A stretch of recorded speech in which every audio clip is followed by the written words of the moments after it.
Nag-enjoy ba kayo sa pag-worship sa Lord? Okay, ilan lang yung nag-enjoy. Kasi whether you like it or not, yan yung panghabang buhay natin gagawin. When you go, if you're not comfortable worshiping God here on earth, you're not ready to go to heaven. If you can't lift your hands here on earth and praise and worship God, you will not be able to do what in heaven. That's why ngayon pa lang, dapat mastery na natin ang pag-worship sa Lord. Because if not, awkward. Di ba lahat tayo gusto mapunta sa heaven? Di ba lahat? Siyempre, walang gustong mauna. Di ba? That's common, di ba? Walang gustong mauna pumunta sa heaven. Pero pag andun ka na at hindi mo alam gagawin mo, wow, awkward. Lalo pag yung pupuntahan mo doon, hindi mo kilala. Right? Kung wala kang personal relationship doon sa pupuntahan mo, how awkward it is. Di ba, sa ibang bahay lang, pag pumunta ka sa ibang bahay, hindi mo kilala yon yung pupuntahan mo, di ba, behave ka, awkward.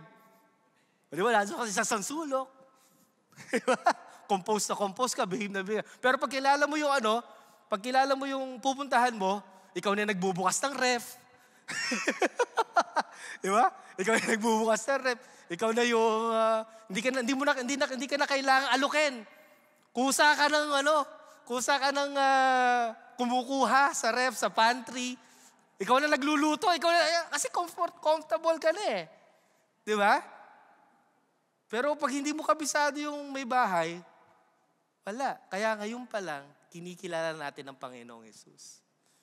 Di ba? Ngayon pa lang, dito pa lang tayo. This is our preparation for eternity eh. If we're not doing it properly here, it's gonna be so hard in there, in heaven. Right? Kaya, sabi nga,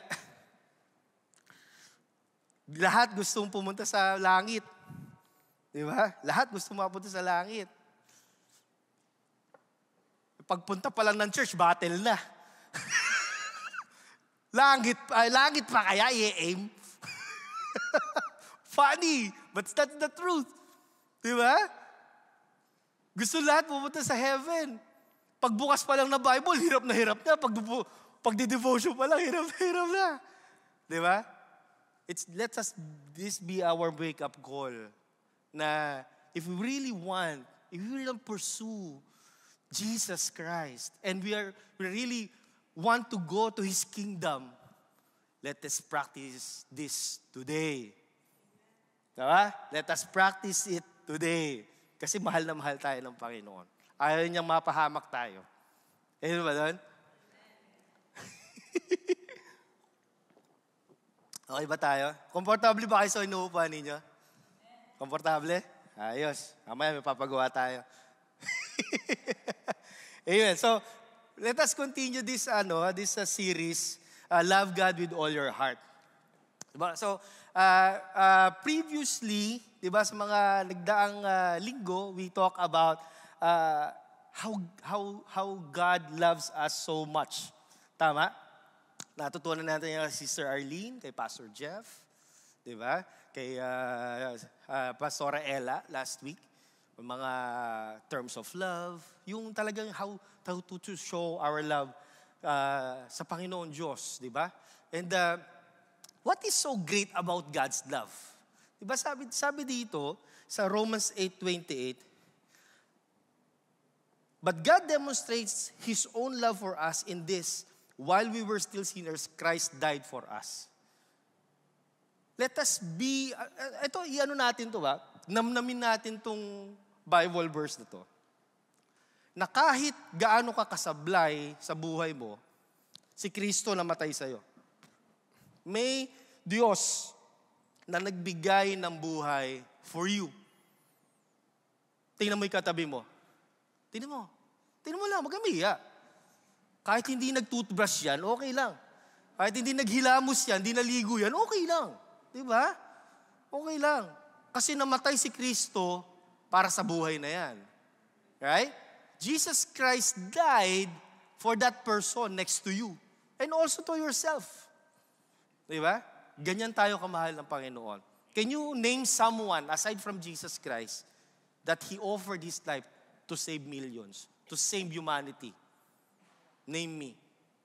Wala eh. Di ba? No one. Only Jesus Christ did that for us. Ephesians 2 verse 4, sabi dito, but because of His great love for us, God, who is rich in mercy, tuloy natin sa verse 5, made us alive with Christ. Even when we were dead in transgressions, it is by grace you have been saved. Kung hindi lang din sa pagmamahal ng Panginoon Diyos sa atin, wala tayong kaligtasan. If Jesus Christ that died on the cross, for sure, baka AI yung inaalay natin sa Lord ngayon. Kasi wala nang hayop eh. Ubus na hayop. Ubus na kasi hayop ngayon pagka hindi namatay si Jesus Christ. Baka AI na yung ino-offer natin sa Kanya. Artificial blood. Kasi wala nang mai-offer na hayop. Kaya siguro naubos yung dinosaur, no? Ka-offer kay Lord kasi lalaki ng kasalanan nung araw. Dinosaur na rin. Lord T-Rex for you. Buti na lang namatay ang Panginoong Jesus for us kasi mahal na mahal niya tayo. Sabi pa dito sa Isaiah 54:10, though the mountains be shaken and the hills be removed, yet my unfailing love for you will not be shaken. Lahat tayo may problema. Sino walang problema dito? Didikit ako sa'yo. Lahat tayo dito may problema. Lahat tayo dito may pinagdadaanan. Di ba? Lahat tayo dito may suliranin. Yan. May problema. May hinaharap sa buhay.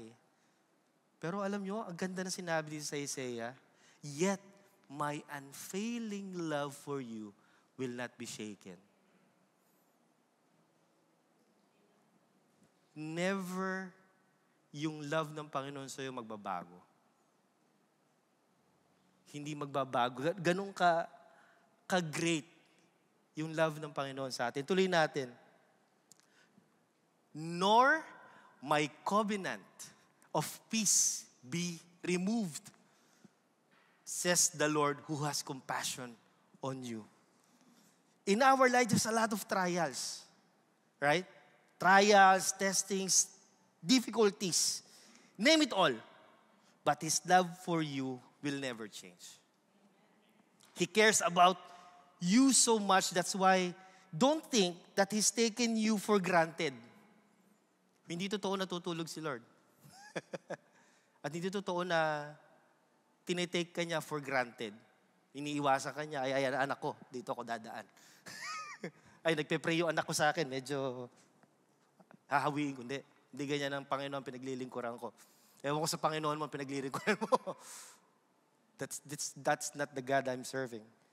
Because that is not entirely true. For your sake, He will move mountains. For your sake, He will move mountains for you. He will make impossible to possible. Diba sabi? Though the mountains be shaken. Ang ganda nito. Nor my covenant of peace be removed. Kasi yun yung madalas nawawala sa atin, yung kapayapaan. That's the number one thing. Pag nawala na yung kapayapaan mo, ano ka na? Rattle ka na. Kanino ko utang? Saan ako pupunta? Kasi wala kang kapayapaan. Diba? Pero pagka meron kang Panginoong Jesus, no matter what you're facing, you will experience His love. And yung katambal nun, yung kapayapaan. Lahat na nagkakagulo, pero ikaw, chill. Chill ka lang. Naalala ko, pandemic. 2020, birthday ni Mama. Bibili lang kami ng tomato paste. Kasi may gagawin kaming pasta. Kasi birthday ni Mama that time. Kita namin ni Pastor Jeff sa Maxi. Wala nang laman yung rack. Lahat sila panic buying. Kami, panic lang, walang buying. Nagpapanik na yung mga tao. Pero ito yung kapayapaan ng binibigay sa atin ng Panginoon because of His love. Says the Lord who has compassion on you. Yun yung meron si Lord sa atin eh. He has compassion. If you're struggling, think about His love for you. Isipin mo lang yung pagmamahal ng Lord sa buhay mo. Let His love drives you and move you further than you can imagine. Yung love na yun ng Panginoon sa'yo, lalamig ka na. Lumalayo ka na sa Panginoon. Isipin mo yung pagmamahal ni Lord sa'yo. Romans 8. Diba? Romans 8:28. Oh, He died for me. Who am I to turn my back on Him? He died for me. Who am I to say no to God's gathering? Right? Who am I? Na paglingkuran siya. Na hindi siya paglingkuran. He gave His life for me because of His love. Dapat maunawaan natin ito, masaksak natin sa ating puso at isipan. Diba? Maitanim natin to ng matindi at hindi matabunan yung pagmamahal ng Panginoon sa atin. Amen ba doon? Now, aside from we know that how God loves us so much, I want to share this to you. Matthew 25:40. Before this verse, Jesus Christ is talking to His disciples. That, sabi ni Jesus, I was hungry and then yet you fed me. You feed me. I was naked and then you clothed me. I was in prison and you visit me. Eh sabi ng mga disciples, Panginoon, kailan ka ba nagutom? Kailan ka nawala ng damit? At kailan ka napunta sa kulungan? And then He says this, the King will reply, truly, I tell you, whatever you did for one of the least of these brothers and sisters of mine, you did it for me. Ngayon, mayroong counterpart. Same thing. Verse 45. He will reply, truly I tell you, whatever you did not do for one of the least of these, you did not do for me. Let us close our eyes and for a prayer. Lord Jesus, thank you very much for your word. And as we dig more, Panginoon, tulungan niyo po kami. At patuloy kami, Panginoon, na mabago ng iyong mga salita.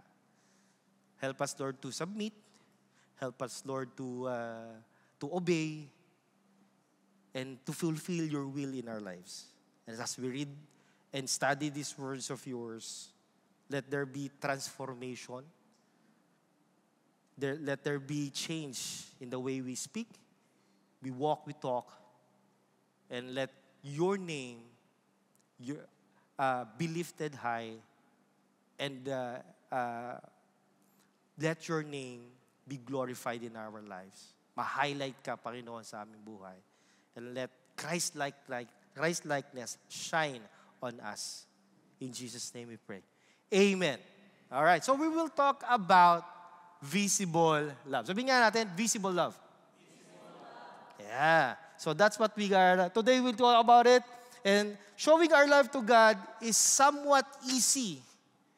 Right? It's easy to show our love to God because we adore Him. We really give reverence on Him. Somewhat easy, but showing love to others is another thing. Right? showing love to others is another thing. It is quite challenging, especially to the people who are our opposite or same.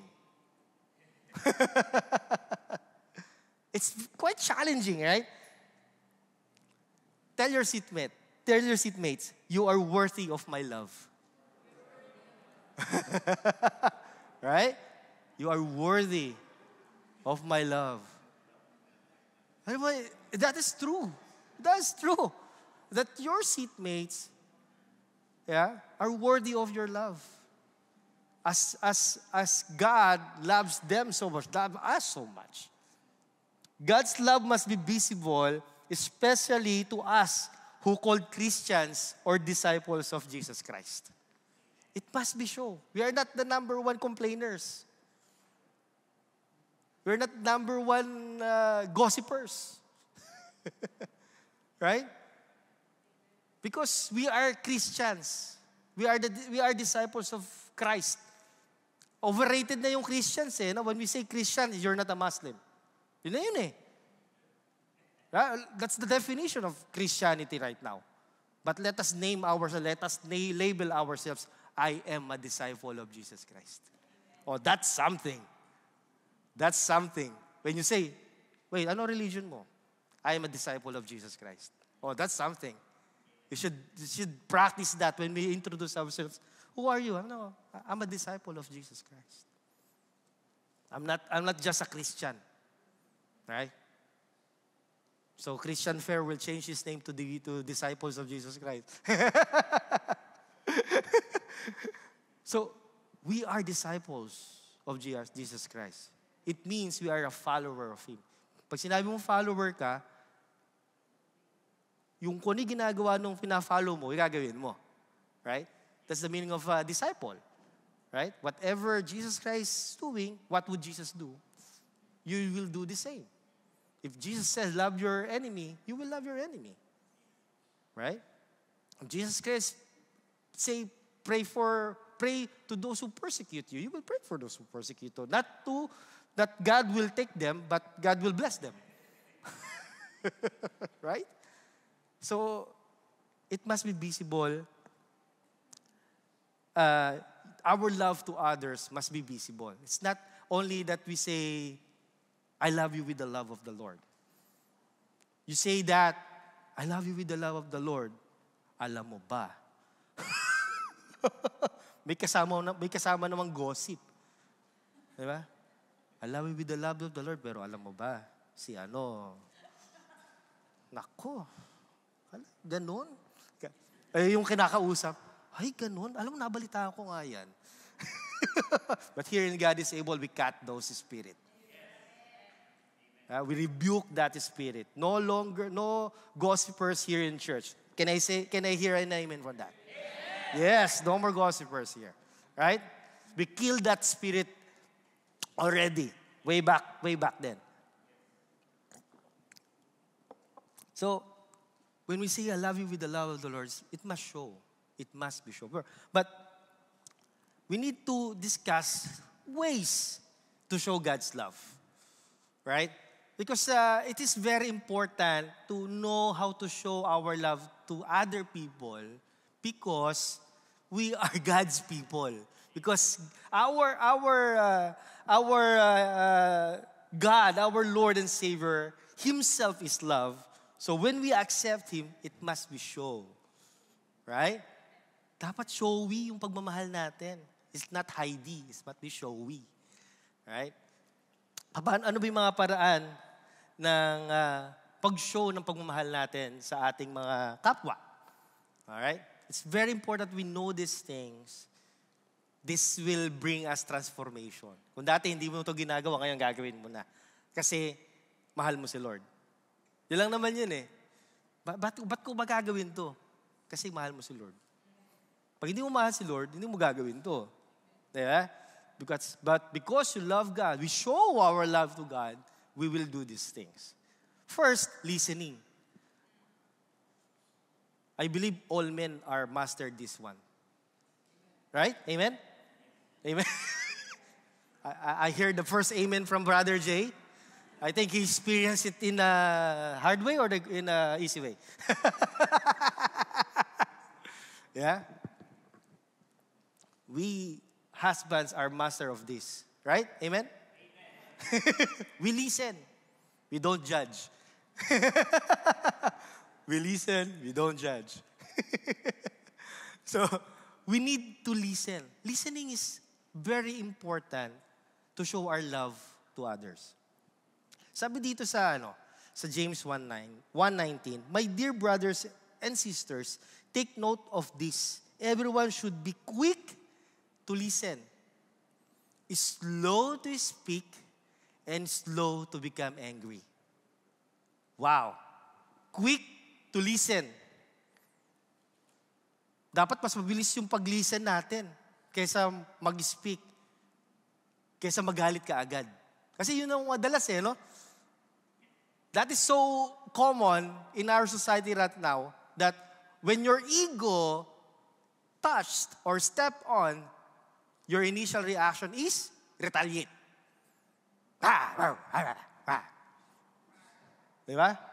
Wala pang ginagawa sa'yo, retaliate ka na eh. Right? Mabangis ka na kaagad.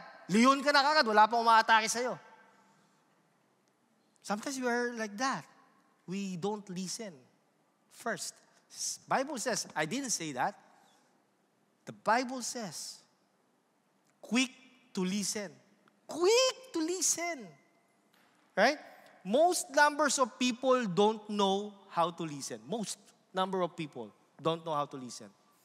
They only have, once they have something in their mind, they block any information coming in. But we need to listen. This is something that we need to practice every now and then. We have to listen before we react. And not only we listen that goes here and out here, minsan dito. We don't practice that. Right? Coming here and going out here. Like right now, we don't practice this right now. That what I'm saying is just here and out here. It should be here and going here. Right? We listen attentively. We listen attentively. Yung maidadadjust natin what this person is saying or what the situation is saying. We don't react right away. Without listening to each other, we are in chaos. Without listening to each other, we're so much in chaos. Everything's loud. Everything's loud and out of order because we all just talk and we fail to listen. Talk ka lang ng talk. Wala kang text. Diba? Salita ka lang ng salita. Imagine yun. Di ba nakakapagod yung kakarinde. Yung, sorry for this term, bunganga ng bunganga. Diba? Always talking but you don't listen. When someone is talking, you should listen. And then when it's your turn, you say your thoughts. Okay? And the other one will listen as well. Right? So it's very important, especially in our family, that we listen to each other. It starts with your family. You must listen. Sometimes listening is not utter of words. We should know how to listen also to the actions of your housemates, your family. All right? We should know how to listen. We need to observe what is happening. Bible says, quick to listen, slow to speak, and slow to become angry. Because we need that. We need to listen. Next is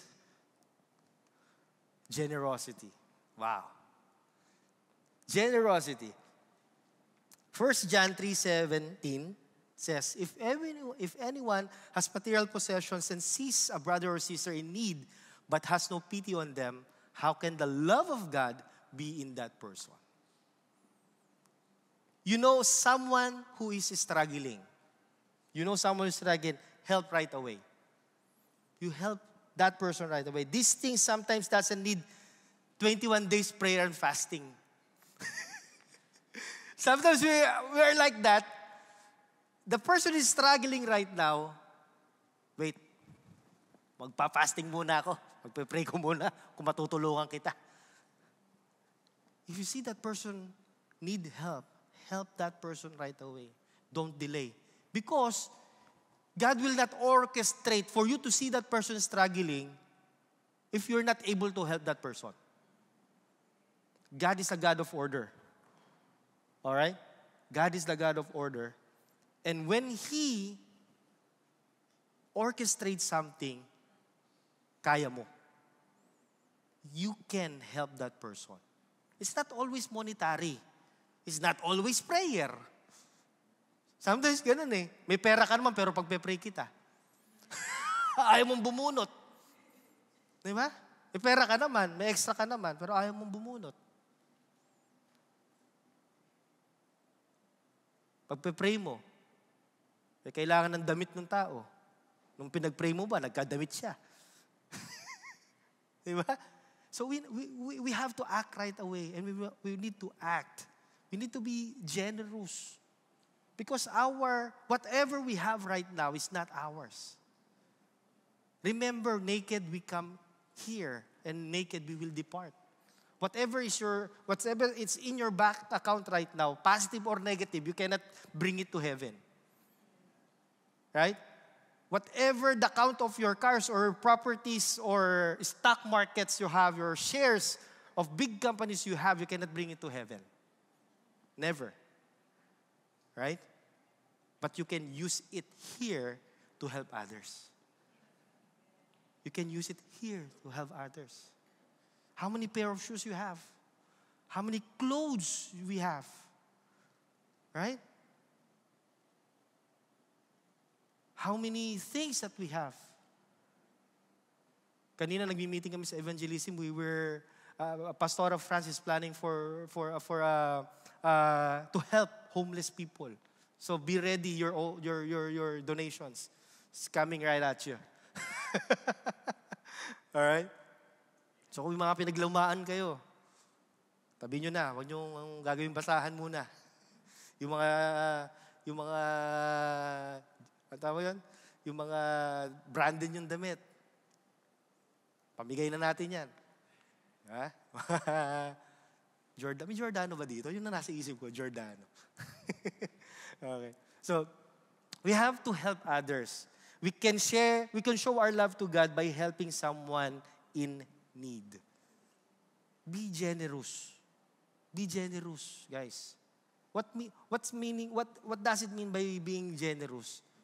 You know, this is the very extreme definition of generous. Yung isusubo mo na lang, ibibigay mo pa. That's generosity. But if you're just helping because you have extra, it's not generosity. I'm telling you. It is not. Giving it all, even if you don't know what comes next, that's generosity. Because you are fully giving or your faith to God na, Lord, di mo pagkukulangin. I will help that people, I help that person, even if I don't have any. But I will help that person because you will provide everything for me. I pray that we have that kind of faith. We have that kind of generosity. Right? Because if we're just helping because we have extra, what kind of reward that we are having in that? Remember the widow lady?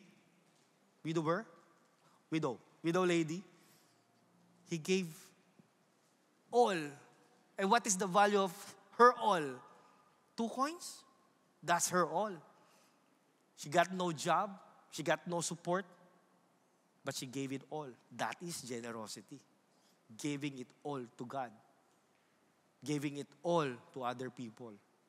Because going back, Matthew 25, whatever you did with these people of mine, you did it for me.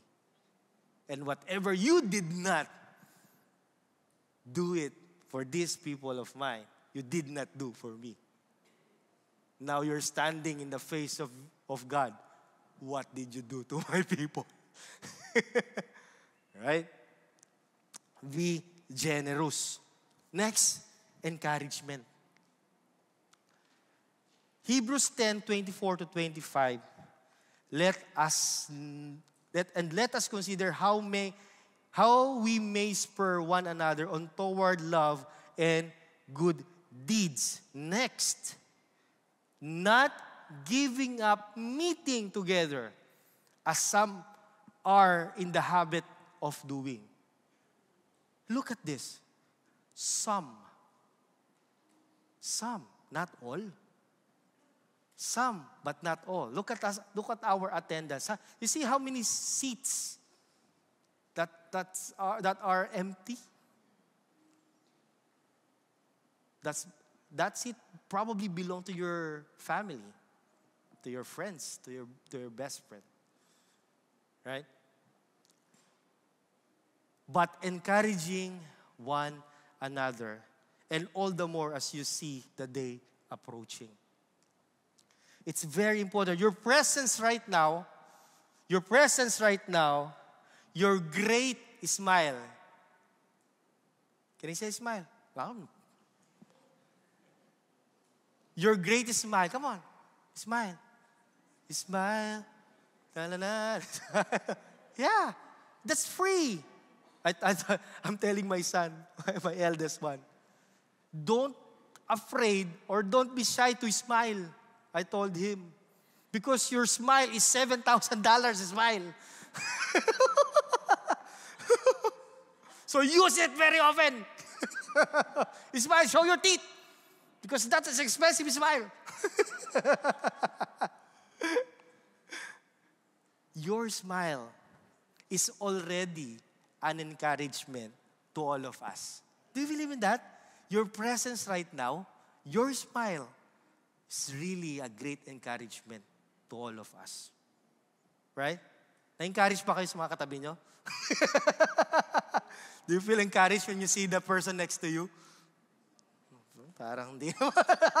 Parang, sana pala doon ako umupo sa kabila. No, seriously, it is an encouragement. And how much more if you will share your testimony how God is being faithful to you. Presensya mo pa lang, smile mo pa lang, kinikilig na yung katabi mo. Na-encourage na yung katabi mo. Eh how much more, sinare mo pa yung kabutihan ng Panginoon Diyos sa buhay mo. Wow, that's something. And do you know that even your problems and difficulties can be an encouragement too? Do you believe that? Your problems and difficulties, when you share it, it's gonna be encouraged as well. I heard a testimony before, or hindi naman siya testimony, but he shared his problem, and I think, based on my experience, I'm blessed. I'm blessed. Because my problem is none compared to that person's problem. And I am encouraged. Susuko na ako. Yun, hindi sumusuko. Mas matindi problema ng dinagdadaan. Hindi sumusuko, ano pa ako? Masakit lang yung daliri ko, sumusuko na ako. Masakit lang yung dulo ng daliri ko, hindi na ako a-attend ng church.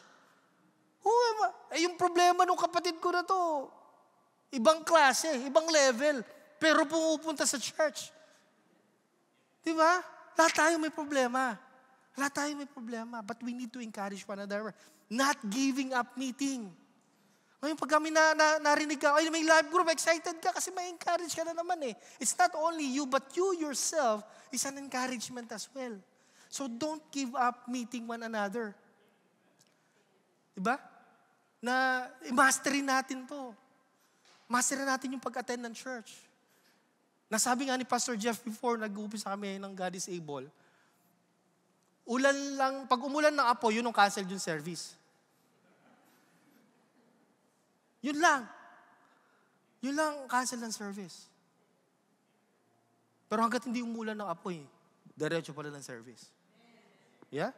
We experience nung nag-uumpisa ang God is able. We are on the 6th floor of the building. We don't have parking in front of the building. Mga gamit, iaakit namin. Akit namin lahat nyo, buwat.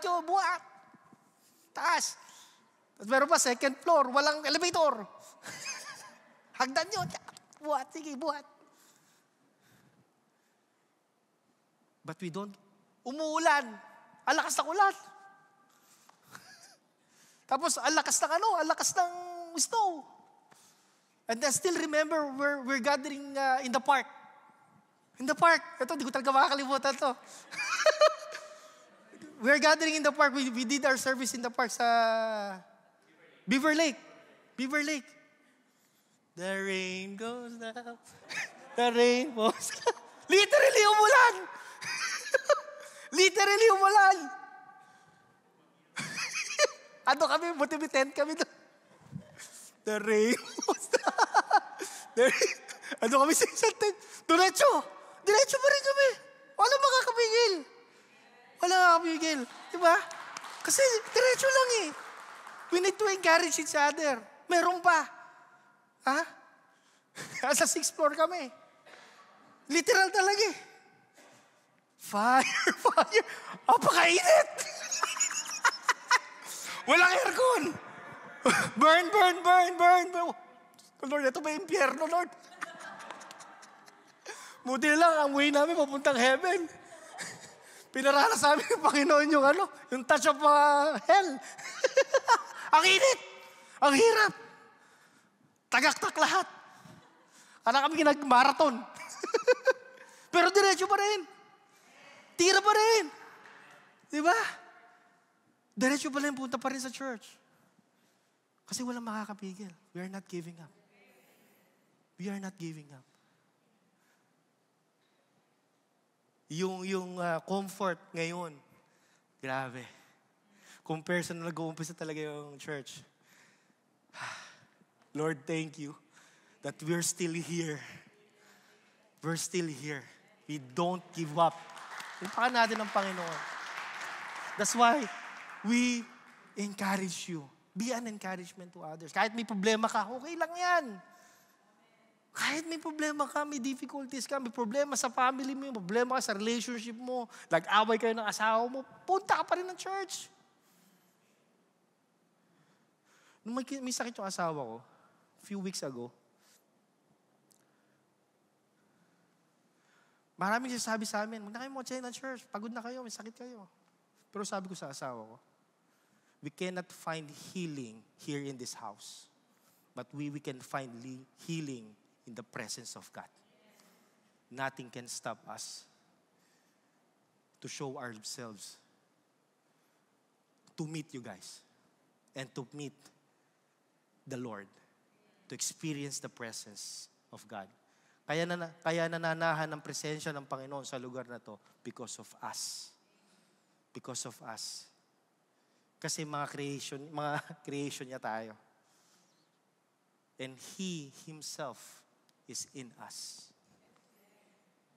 Kaya, diretso lang. Be an encouragement. That's why we want you to, test becomes testimony and our mess becomes message. That's why, be involved in ministry question later. Be involved. Don't find yourself exiting this building without involving in ministry question. Don't let yourself na hahantingin ka pa to involve in the ministry question. Be involved. All right? Be involved. Remember, isolation is the very first thing that the enemy will do to you. For him to attack you and pull you away from God's presence. When you isolate yourself, that's it. Game over. Pag ino-isolate mo yung sarili mo, ginawa mo mag-isa yung sarili mo, that's it. You're in the trap of the enemy. That's why don't exchange your Sabbath day to just anything.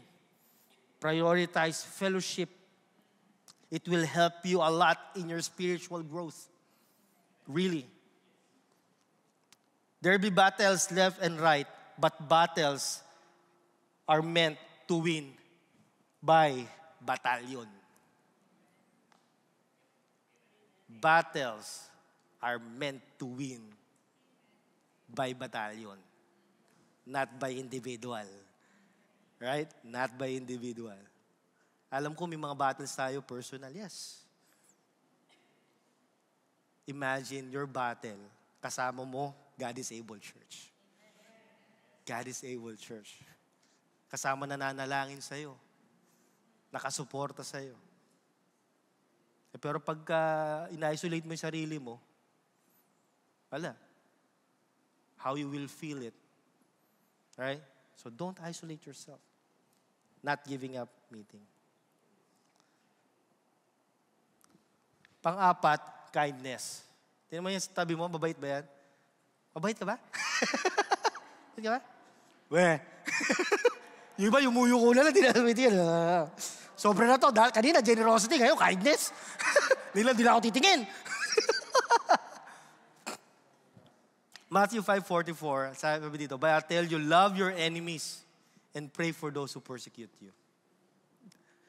This is very challenging, but an effective way to show our love to others, or show our love to God. Because we need to have a visible to showing our love to others. Think a difficult person in your life. Think.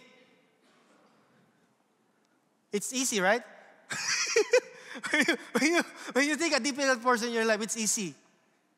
Right? And top of your list of difficult person is your spouse. Masyado nang makatama, Brother Jay. Difficult person. It's common, yeah? Now, sabi dito ng Panginoon, naisip nyo sino yung difficult person sa buhay nyo. Love that person. Love that person. Show kindness to him randomly. Yung, wala lang. Gusto mo lang, magpakita ng kabutihan sa kanya. Random. He didn't ask for it. He didn't, nothing. Just clean his windshield, for example, because of the snow. Oh, that's random kindness. Abutan mo ng candy. Abutan mo ng candy galing dyan sa ushering table. Di ba? Tapos share mo yung chewing gum mo, pagkakalahati na yung lasa. Right?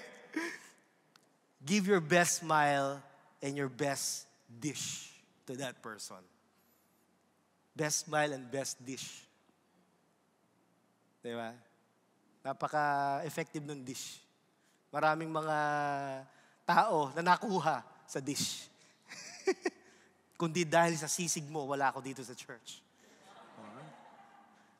Kundi dahil sa lomi mo, nabitin, wala ako dito sa church. Ito famous, kundi dahil sa adobong pinagtalunan, wala ako dito sa church. Share your dish. Hindi lang ma-dish or your time, your Tim Hortons coffee. Nice. Share it. Pero bakit siya? Bakit yung difficult person na yon itatrato mo ng kindness? Because there's no reward in heaven if you show your love to the person you like. Kasi madali yun eh. Napakadali na mag-show ng pagmamahal sa taong gusto mo. Diba, napakadali nun. Pero dun sa taong hindi mo gusto, yun talaga yun. Yun talaga yung challenge doon. At yun yung dapat nating gawin. So think about that person that you don't like. And show kindness to that person. Makikita nyo, liliwanag ang buhay. And sabi nga, when you do something good to the person who's against you, para silang binubuhusan ng malamig na tubig. And they will wonder why. And that is the time that you will share God's love for them. Right? Kasi kahit hindi mo siya gusto, pero dahil mahal din siya ng Panginoon, lumatay din ng Panginoon Jesus para sa kanya, that you will bring that person closer to God. We need to show kindness, especially to the people that we don't like. Kaya alam ko, yung katabi mo ngayon, gustong-gusto mo yan. Tama? Kasi katabi mo eh. Hindi mo naman tatabihan yung hindi mo gusto eh. Kaya next week, tabihan mo yung taong hindi mo gusto. Makikita ko next week. May issue to, may issue. And last thing, praying for others. Colossians 1, verse 9, sabi dito, for this reason, since the day we heard about you, we have not stopped praying for you. There's power in prayer. Tama? Everybody agrees? Everybody say amen to that? There's power in prayer. And you know that all of us here is bunga ng panalangin. We are all here the results of the prayer of one person. Right? Kung walang nag-pray sa'yo, wala ka dito sa church. Pero dahil may nag-pray sa'yo, andito ka sa church. Right? We all need prayers for each and every one of us. It is not only the job of our pastors or our prayer warriors. Okay? So I encourage you, every Sunday, meron tayong prayer warriors that we gather every 8:30 to 9? 8:30 to 9. 8:30 to 9, doon tayo sa may music room dito sa school. So I encourage you to be involved in prayer warriors. Kukunti lang po yun nandun. Kukunti lang po. And I encourage you to join. If you have time, 8:30 to 9. Kung gusto nyo ma-master yung pananalangin, punta po tayo doon. But it is a task that God command us all to do. He Himself, Jesus Christ, teach us how to pray. Right? So we need to pray for one another. Here in our church, we are building a culture of prayerful church. And I want all of you to get involved, to be part of this culture that we are a prayerful church. That we pray, we don't fail to pray for one another. Colossians, for this, since the day we heard about you, we have not stopped praying for you. Hindi tumigil sa pananalangin. What we need to pray? We continually ask God to fill you with the knowledge of His will through all the wisdom and understanding that the Spirit gives. Of all the things we can ask for God, the primary thing that we need is knowledge and wisdom. Not material things, but the things that will last for eternity. With knowledge and wisdom coming from the Lord, life will not be too complicated. According to Ecclesiastes 1 verse 2, everything is meaningless. All those material things is meaningless. We all need knowledge and wisdom from the Lord that we will acquire through His Word and prayer for one another. Above all things, knowledge and wisdom. Because if we know how to do things, we have that knowledge and wisdom coming from the Lord, we know how to decide well according to His will and purpose. It's not going to be too complicated. If it is not God's will, don't do it. If it is sin, don't do it. As simple as that. That comes from the knowledge and wisdom of God. In John 13:34-35, a new command I give you. Love one another as I have loved you, so you must love one another. This is the kind of love that we need to show, that we need to act, to show God's love, to show our love for God. By this, everyone will know that you are my disciples, if you love one another.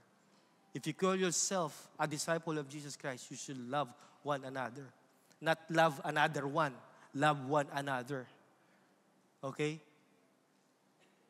Now, before I close this in prayer, I want you to look around. I want you to look around. And grab a person that you want to pray. Lalaki sa lalaki, babae sa babae. grab a person you want to pray. Come on, let's stand up and approach that person. I want to pray for you. Don't ask what they need to be prayed for. Don't ask.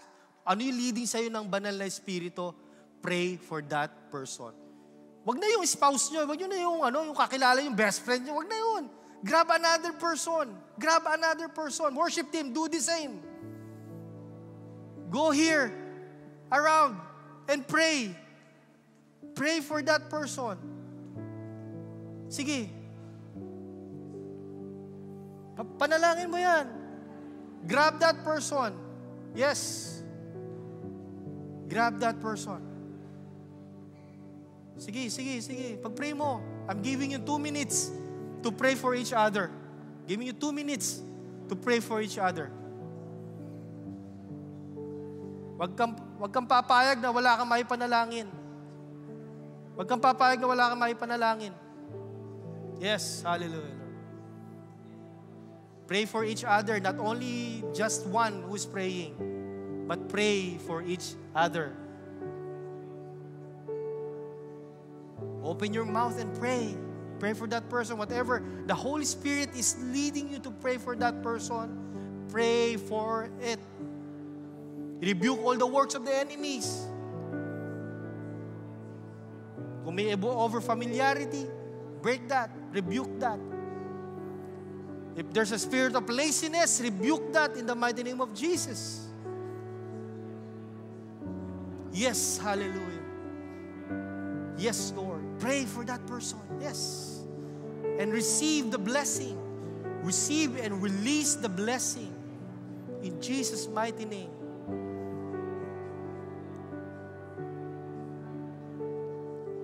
Yes, that's right. In Jesus' name. Hallelujah. Hallelujah, Lord. Puri kataas-taasan, papuri sa aking tagapagligtas. Puri ka, Jesus, Hari ng langit, Hari ng buhay ko. Puri sa kataas-taasan, papuri sa aking tagapagligtas. Now, when you're done praying,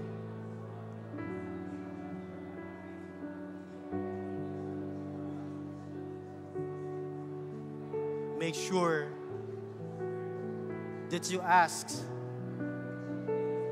whatever the need of that person, what that person is struggling, what that person is battling right now, and keep that in your mind and never stop praying for that person. Tanungin mo, ano ba yung pinagdadaanan mo ngayon? Ano ba yung pinagdadaanan mo ngayon? Pagpe-pray pa rin kita. After this, I will still pray for you.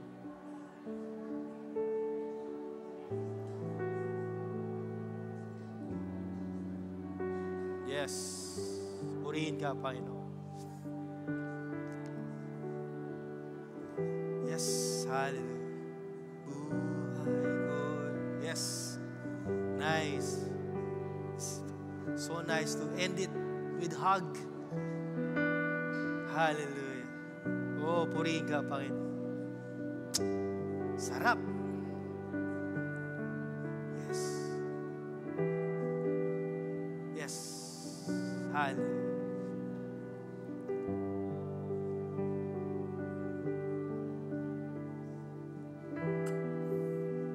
Yes. So nice. Purihin ka, Panginoon. Tayo lamang sa'yo.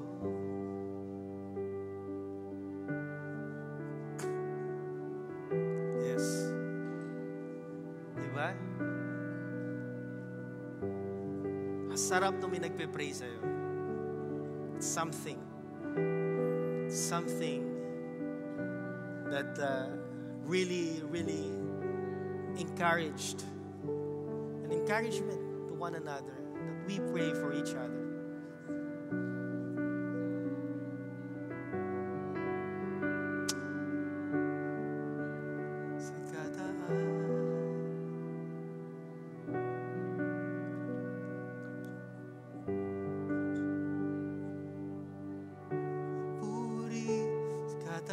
kataas-taasan. Papuri sa aking tagapagligtas. Puri ka, Jesus, Hari ng buhay ko. Puri sa kataas-taasan. Papuri sa aking tagapagligtas. Puri ka, Jesus, Hari ng langit, Hari ng kataas-taasan. Papuri sa aking tagapagligtas. Puri ka, Jesus, Hari ng langit, Hari ng buhay ko. Papuri sa kataas-taasan. Papuri sa aking tagapagligtas. Purihin ka, Jesus, Hari ng langit, Hari ng... Lord, purihin ka. Lord, nakita niyo po, Panginoon, we pray for each other. And baon, Panginoon, namin yung panalangin na to sa araw-araw naming buhay. Yung mga kapatid, Panginoon, ay na-approach namin, Lord, we will continue to pray for that person. At hindi kami papayag, Panginoon, na maagaw siya ng kaaway sa amin. Lord, we will continue to encourage one another. We will continue to fellowship one another, Lord God. Help us, Lord, to win our battles. Personal man to, Panginoon, family man to, anumang sitwasyon namin, Lord. Panginoon, tulungan niyo ako. Lord, maraming salamat o Diyos sa araw na ito, sa presensya mo na naranasan ka namin, sa iyong mga salita. I pray, Lord God, continue to minister unto us. And we don't forget your message. And we make sure that we practice this. We apply your message every single day of our lives. Help us, Lord Jesus. Strengthen us. Lord, I declare blessings to each and everyone here, right now. I declare blessings to them, prosperity, healing, restoration of health, reconciliation, Lord God. Katagpuin niyo po, Panginoon, ang bawat pangangailangan ng bawat isa according to your will and purpose. Lord, your name be lifted up. Your name be declared in our family, in our work, in our circle of friends. At Lord, we desire na madala Panginoon namin sila sa inyo.